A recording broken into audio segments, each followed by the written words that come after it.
Shahzod aka, men bitta narsaga xursand bo'laman. Mana shu vatanda yurtni sevmoq iymondandir deyiladi-da. Mana shunaqa yaxshi kasb tanlagansiz. Men xursand bo'laman.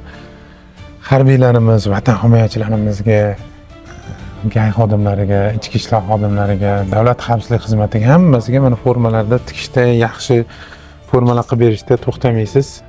O'zingiz ham jonbozlik qilasizda. Mana YouTube'ga qo'ymoqchiman. Ko'pchilik qayerdan olishni bilmaydiganlar bor va ishidan bo'shab nima qila olmaydi-ku, misol uchun narsaga kelib keta olmaydi. Dastlabki xizmatlari bormi deydi. Qiziqadiganlar bor. YouTube'da ko'radi yoki mana shu YouTube'da kiyimlar ko'rib turib va endi xo'jayinlarga olib bergisi keladi. Shuni razmerlarini aytib dastlabki qildirishni xohlaydi. Shuning uchun mana shu video foydali bo'lsin deb video olaman, xudo xolasa. Keling bir do'konni tanishtirib o'tsangiz. Qani bu ichki ishlar kiyimi, ichki ishlar formasi. Shokirjon aka, bu ichki ishlar xodimlarining mahkama formasi deyiladi. Rangi mana shunday seriya bo'ladi. Ichki ishlar xodimlari kiysa bo'ladigan bitta forma turi. Keyin ko'pchilikda hozir mana shu YouTube tarmog'ida ko'rsak, kuzatish, biz ham oddiy xalq ham kelib turib sotib olsak bo'ladimi degan savol tug'iladi. Sizlar sotmaysizlar, faqat davlat xodimiga sotiladi bular. Qarang, bizning magazinimizda Shokirjon aka xizmatdagi akalarga, ya'ni ichki ishlar xodimlari, voyennida yoki xavfsizlikda yoki chegarada qaysidir xizmatda xizmat qiladigan akalarga formalari bor. Ularga udostreniyalari bilan beriladi, sotiladi. Undan tashqari umuman oddiy qorovul yoki ovchilar yoki boqqa, toqqa, quruvchilar uchun formalar bor. Ular hech qanday udostreniya yoki maxsus ruxsatnoma talab qilinmaydi. Shuni sotishimiz mumkin. Unday formalar ham bizda yetarlicha bor. Demak, har qanday ovga chiqadigan deysizmi? Albatta. Bundan tashqari, qani yaqinroq keling, men bu yoqda ovchilarda ko'p narsalarni ko'rganday bo'ldim. Bu qatorimizda endi ovchilarga kerak bo'ladigan bular nima deyiladi o'zi bular? Bular misol uchun suv idishlar, flyagalar, ovchilikda kerak bo'ladigan shu yoniga taqib yuradi. Suv yoki choy solib yursa bo'ladi yoki ovqat idishlari mana shunday ovqatlanish uchun. Xo'p. Arqonlarda ko'rdik, supush, har bitta narsa bu yerda xullas o't ida miskalar ovqatlanish uchun. Xullas dvojniklar ham bor ekan, yomg'irga. Palatkalar bor, yomg'irdan himoya qiluvchi dvojniklar bor. Keyin harbiylarning ovqatini ham mana trendga chiqib ketdi-yu, siz videoyingizni hamma olib tarqatib yubordi. Albatta, bir kunlik mana shunday bir kunlik ovqatlanish payogi bor.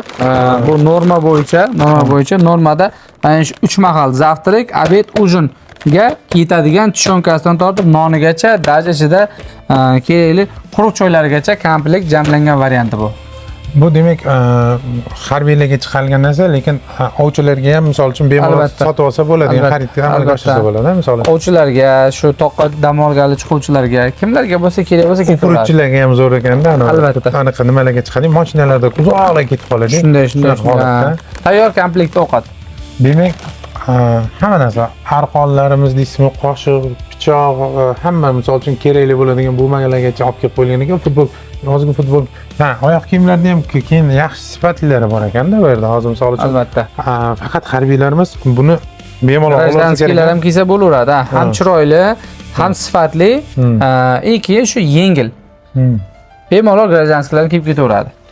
Xo'p, bundan tashqari mana yosh farzandlarimizga qiziqadiganlarga, 9-maylariga harbiy formalarimiz bor ekan, yoshlarimizga. Qiz bolalarimizga ham, o'g'il bolalarimizga ham detskiy formachalarimiz bor. Maktab o'quvchilariga yoki bog'cha, boshqa dargohlarga kiysa bo'ladigan voyenniy formachalarimiz bor ekan. Bizning muxlislarimiz ichida voyenniga qiziqadigan, lekin voyenniyda xizmat ham qilmagan, boshqa ham qilmagan, lekin pagonlarga qiziqadiganlar, pagon tomonga o'taylik-da. Bu yerda bayroqlarimiz, soatlarimiz va nima deydi buni? Jezllarimiz, hatto tekshiradiganlarimiz ham bor ekan. Metal detektor, dubinkalargacha bor ekan.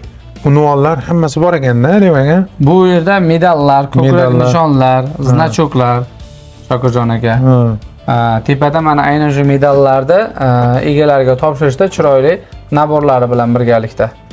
Suvenirniy naborlar. Pastda zvaniya olayotgan xizmatdagi akalarimiz uchun zvaniyalarni chiroyli qilib taqdim qilish uchun mana shunday korobka naborlari.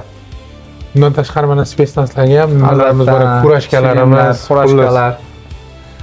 xullas do'konda harbiy yoki ovga chiqadiganlar uchun mana pichoq, fanariklarni ham men hayron qoldim. Bir oyga yetadigan dedi, yoqib qo'ysangiz ham yetadiganlari bor ekan. Xullas boya kelganimda ko'rdim va undan tashqari mana aksiyada hozir videoni ko'rib kelsanglar 35 mingdan mana bu kepkalarni berayotgan ekan. 5 ming ha. Kepkalarimiz. Bundan tashqari bu yoqda ham mana ko'plab narsalarimiz bor va eng qiziqarlisi mana qarangda. Mana o'zimizda davlat ramzimiz tushirilgan, gerbimiz tushirilgan mana bunaqa kashalog deymizmi, yoki hujjat xodimlariga hujjatlarni solib qo'yadigan. Xullas, kimdir mana bloknotlarni misol uchun yozib yurishga mana xatli xizmatini значоклар tushirilgan. Juda ham bir chiroyli bloknotlarimiz deysizmi, sovg'aga yoki nimadir hadya qilmoqchi bo'lsangiz, zo'r nimalarimiz bor ekanda mana. Har bitta qo'riqlash xizmati. Qo'riqlash xizmati bor, boshqasi bor. Konstavarlarimiz ham hammasi. Xullas bu do'konga kelsanglar, manzilni ham aytib keting, hozir bu videoni ko'rgandan keyin shuncha narsa aytdim. Manzilimiz Farg'ona shahri Vai chorrahasining yonida Shodiyona mahallasini arkasini yonginasida joylashgan Viber harbiy savdo magazini. Sizlarni barchangizga kutib qolamiz. Dastlabki xizmati 24/7 qizlarimiz aloqaga chiqsanglar, sizlarga O'zbekiston bo'ylab dastlabki xizmati ham bor ekan. Siz ya'ni Qoraqalpog'istondan turib ham zakaz qilsangiz, Vohadan ham, Vodiydan ham, xohlansangiz Toshkentdan turib zakaz qilsangiz ham bemalol ekan. Tez orada Toshkentda ochiladi do'konimiz. Va bizni kuzatib boringlar. Yo'qotib qo'ymaslik uchun obuna bo'lib qo'yishni ham unutmanglar. Sizlarni yaxshi ko'ramiz.